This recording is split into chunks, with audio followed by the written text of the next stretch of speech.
Bonjour à tous, content de vous retrouver en ce vendredi 21 octobre 2022 pour cette nouvelle séquence.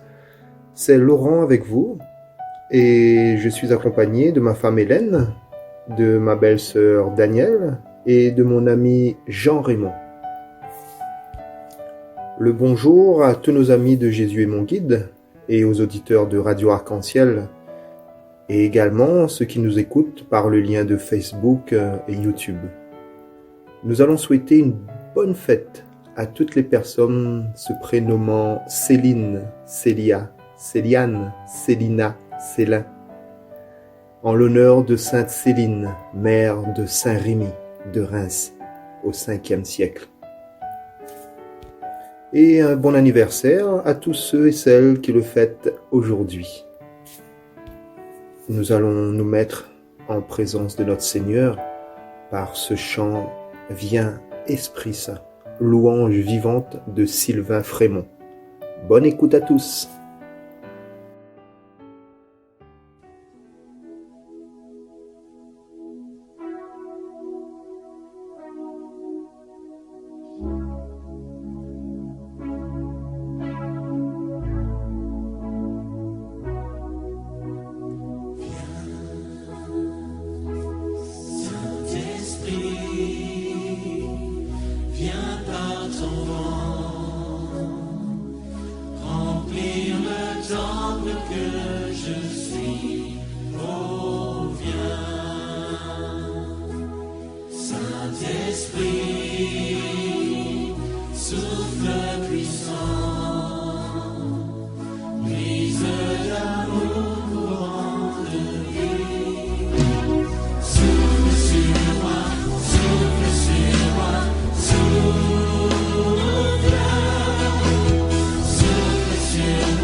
Sur moi, souffle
un seul Seigneur, une seule foi, un seul baptême,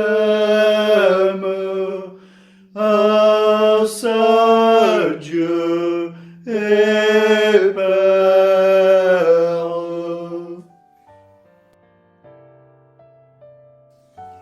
Lecture de la lettre de saint Paul apôtre aux Éphésiens, chapitre 4, 1, 6. Il y a un seul corps et un seul esprit. Il y a un seul Seigneur, une seule foi, un seul baptême. Frères, moi, qui suis en prison à cause du Seigneur, je vous exhorte donc à vous conduire d'une manière digne de votre vocation.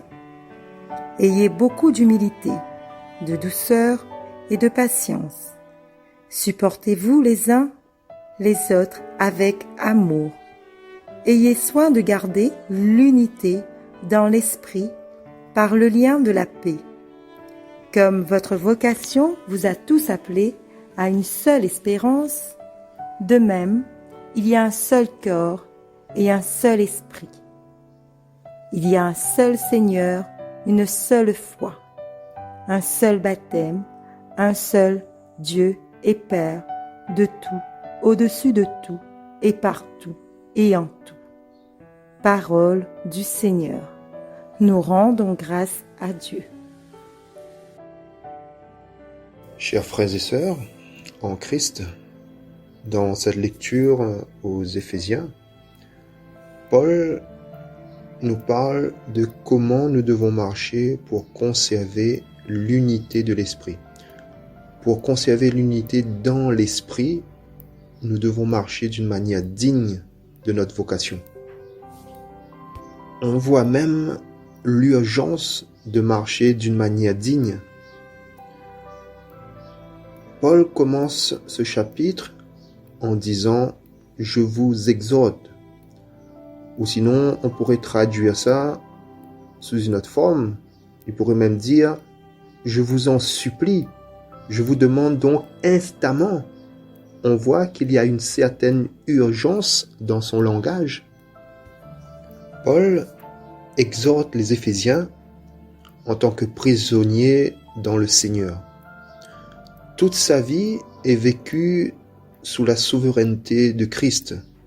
Il est en prison à Rome à cause de son engagement à Christ qui a coûté cher.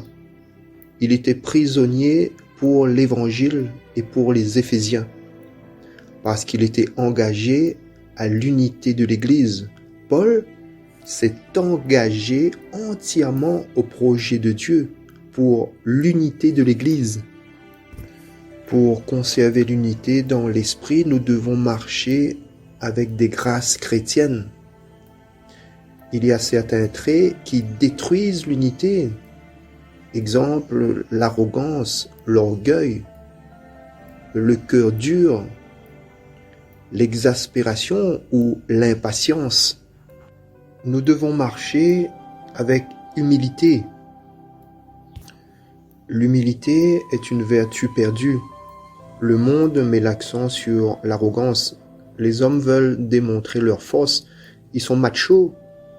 Mais la vraie force se démontre dans la capacité de se maîtriser, de dompter sa colère, de contrôler son esprit.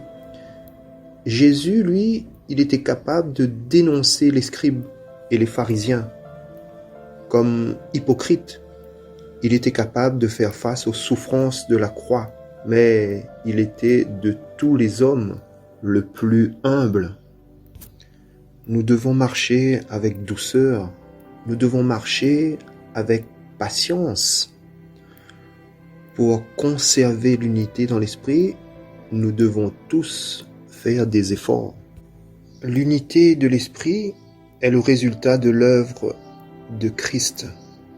Nous ne créons pas l'unité, mais nous la conservons. L'unité est le résultat de ce que Dieu a fait en Christ, en détruisant le mur de séparation et en faisant des Juifs et des païens un seul homme nouveau, en faisant la paix.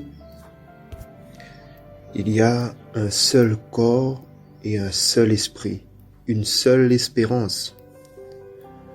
Nous voyons notre relation avec la troisième personne de la Sainte Trinité, le Saint-Esprit. Paul mentionne le corps d'abord, parce que c'est son souci principal dans ses exhortations. Le corps est l'Église, le corps de Christ qui est inclus et juif et païen. Il y a un seul corps et un seul esprit, comme aussi vous avez été appelés à une seule espérance, celle de votre vocation. Il y a un seul Seigneur, une seule foi, un seul baptême.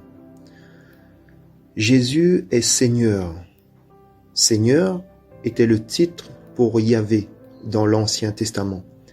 Mais le Nouveau Testament proclame haut et fort que Jésus-Christ est Seigneur à la gloire de Dieu le Père.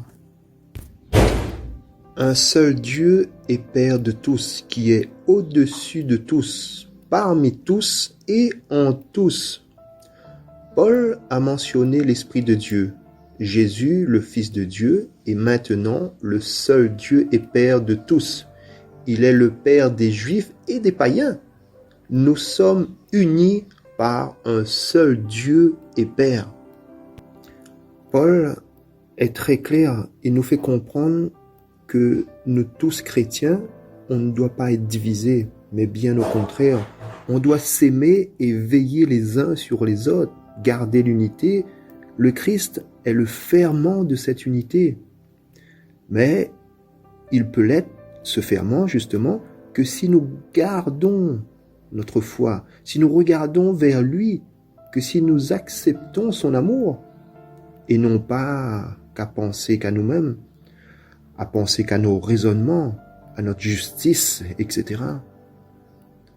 Notre salut ne vient pas de nous-mêmes, ni des hommes, mais il vient du Christ, qui est mort sur la croix et qui est ressuscité pour offrir à chacun de nous beaucoup de grâce.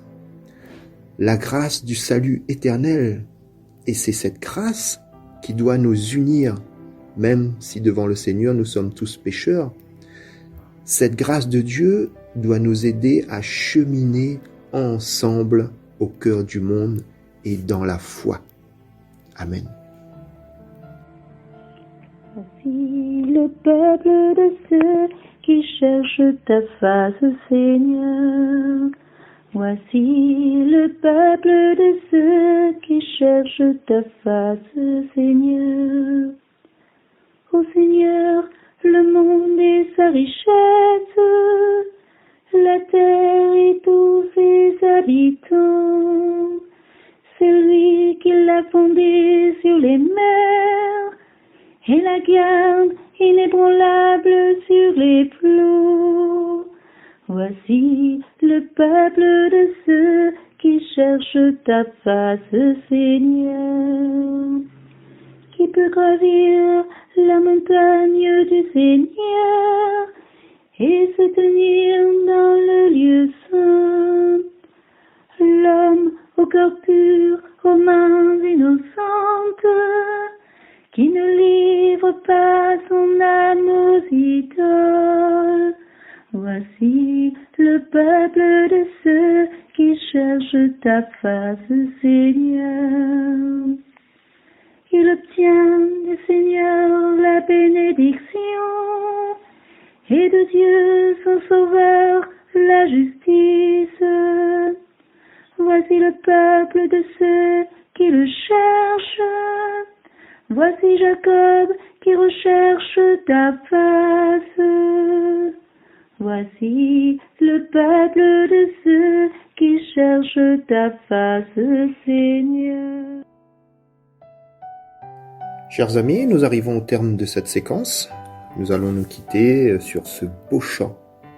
Il est bon de louer Dieu de Dorcas Cacha.